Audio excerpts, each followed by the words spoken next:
ರಾಜ್ಯ ಕಾಂಗ್ರೆಸ್ ಸರ್ಕಾರ ಗೃಹಲಕ್ಷ್ಮಿ ಗೃಹಜ್ಯೋತಿ ಯೋಜನೆಗಳ ಪರಿಷ್ಕರಣೆಗೆ ಮುಂದಾಗಿದೆ. ಆದರೆ ಈ ಯೋಜನೆಗಳ ಪರಿಷ್ಕರಣೆ ಬಗ್ಗೆ ಬಿಜೆಪಿ ಆಕ್ಷೇಪ ವ್ಯಕ್ತಪಡಿಸ್ತಾ ಇದೆ. ಯಾವುದೇ ಕಾರಣಕ್ಕೂ ಪಂಚ ಗ್ಯಾರಂಟಿ ಯೋಜನೆ ನಿಲ್ಲೋದಿಲ್ಲ ಅಂತ ಟ್ವಿಟರ್ನಲ್ಲಿ ಗ್ಯಾರಂಟಿ ಬಗ್ಗೆ ಮಾಜಿ ಸಿಎಂ ಸಿದ್ದರಾಮಯ್ಯನವರು ಸ್ಪಷ್ಟನೆ ಕೊಟ್ಟಿದ್ದಾರೆ.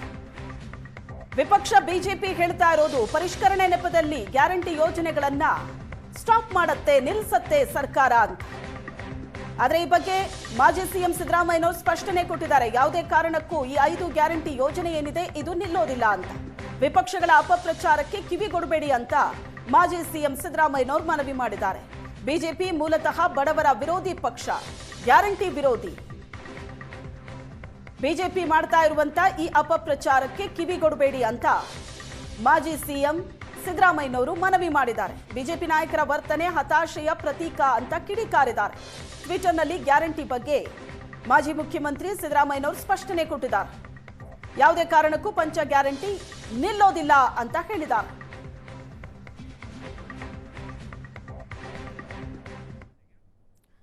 ಬಿಜೆಪಿ ಕಾಂಗ್ರೆಸ್ ನಾಯಕರ ಮಧ್ಯೆ ಗ್ಯಾರಂಟಿ ಗುದ್ದಾಟ ನಡೆದಿದೆ. ಯಾವುದೇ ಕಾರಣಕ್ಕೂ ಗ್ಯಾರಂಟಿ ಯೋಜನೆಗಳನ್ನ ನಿಲ್ಲಿಸಲ್ಲ, ಗ್ಯಾರಂಟಿ ನಿಲ್ಲಿಸ್ತಾರೆ ಅಂತ ವಿಪಕ್ಷಗಳು ಆರೋಪ ಮಾಡ್ತಾ ಇವೆ ಅಂತ ಸಿಎಂ ಹೇಳಿಕೆ ಕೊಟ್ಟಿದ್ದಾರೆ.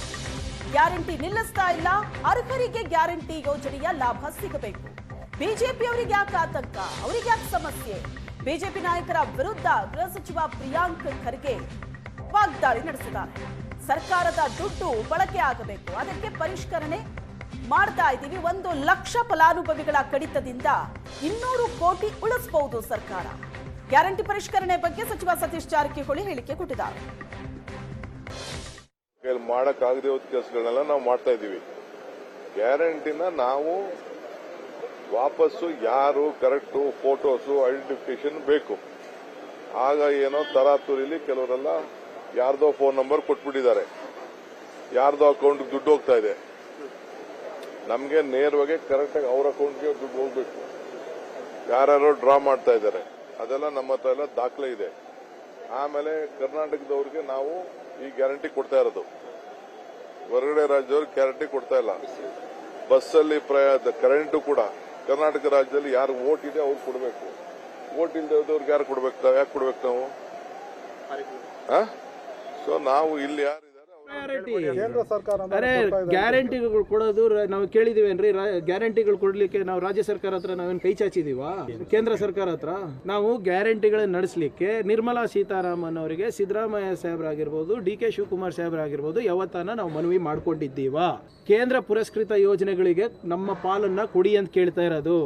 ನಾವೇನು ತೆರಿಗೆ ಕೊಡ್ತಾ ಇದೀವಿ ಅದಕ್ಕೆ ತಕ್ಕಂತೆ ನಮಗೆ ಫಲ ಕೊಡಿ ಅಂತ ಇರೋದು. ನಮ್ಮ ಶ್ರಮಕ್ಕೆ ಬೆಲೆ ಕಟ್ಟಿ ಅಂತ ಇರೋದು ಹೊರತು ನಾವು ಗ್ಯಾರಂಟಿಗೆ ದುಡ್ಡು ಕೇಳ್ತಾ ಇಲ್ಲ. ಮತ್ತು ನೀವು ಇಷ್ಟೆಲ್ಲ ಹೇಳ್ತಾ ಇರೋರು ಆಂಧ್ರ ಪ್ರದೇಶಕ್ಕೆ ಯಾಕೆ ಹೇಳ್ತಾ ಇಲ್ಲ? 10-15 ಲಕ್ಷ ಕೋಟಿ ರೂಪಾಯಿ ಅವ್ರದ್ದು ಬಾಕಿ ಇರೋದು, ಕೊಡಬೇಕಾಗಿರೋದು. ಮಹಾರಾಷ್ಟ್ರದಲ್ಲಿ ಲಾಡ್ಲಿ ಬೇನ್ ನಿಲ್ಲಿಸ್ಬಿಡಿ, ಯಾರು ಬೇಡ ಅಂದಿದ್ದಾರೆ? ಗುಜರಾತ್ನಲ್ಲಿ ಕೊಡ್ತಾ ಇದ್ದೀರಾ, ಮಧ್ಯಪ್ರದೇಶದಲ್ಲಿ ಕೊಡ್ತಾ ಇದ್ದೀರಲ್ಲ, ಅವೆಲ್ಲ ನಿಲ್ಲಿಸಿ. UP-ನಲ್ಲಿ ಎಷ್ಟು ಸಬ್ಸಿಡಿ, ಎಷ್ಟು ಫ್ರೀ ಬೀಸ್ ಕೊಡ್ತಾ ಇದ್ದೀರಾ? ನೀವು ಕೊಟ್ಟರೆ ಮಾಸ್ಟರ್ ಸ್ಟ್ರೋಕು, ನಾವು ಕೊಟ್ಟರೆ ತೊಂದರೆ ನಾ ನಿಮಗೆ. ಆಮೇಲೆ ರೂಲ್ಸ್ ಏನು ಚೇಂಜ್ ಮಾಡಿಲ್ಲ, ನಾವು ರೂಲ್ಸ್ ಚೇಂಜ್ ಮಾಡಿಲ್ಲ. ಓನ್ಲಿ ಅವ್ರು ಇದ್ದಾರೋ ಇಲ್ಲೋ, ಕೆಲವು ಈಗ ಸತ್ತವರು ತೊಳ್ತಿದ್ದಾರೆ. ಹೆಂಗೆ ತೊಗೊತಾರೆ ಅನ್ನೋದು ಭಾಳ ದೊಡ್ಡ ಪ್ರಶ್ನೆ ಇಲ್ಲ. ಸತ್ತವರು ಯಾರ ಅಕೌಂಟ್ಗೆ ಹೋಗ್ತಿದೆ, ಅದು ಹೆಂಗೆ ಟ್ರಾನ್ಸ್ಫರ್ ಆಗ್ತದೆ ಅವ್ರು ಅನ್ನೋದು ದೊಡ್ಡ ಚಾಲೆಂಜು. ಕೆಲವರು ಒಂದೇ ಇದಕ್ಕೆ 3 ಮೊಬೈಲ್ ನಂಬರ್ ಒಂದೇ ಇದೆ ರೀ, 3 ಜನಕ್ಕೆ ಒಂದೇ ಮೊಬೈಲ್ ನಂಬರ್ ಇದೆ. ಮತ್ತು ಅದನ್ನು ಮಾಡಲೇಬೇಕಲ್ಲ ಸರ್ಕಾರ, ಸುಮ್ಮನೆ ದುಡ್ಡು ಕೊಡ್ಲಿಕ್ಕೆ ಆಗೋಲ್ಲ. ಮಾಡೋದ್ರಲ್ಲಿ ಏನು ತಪ್ಪಿಲ್ಲ.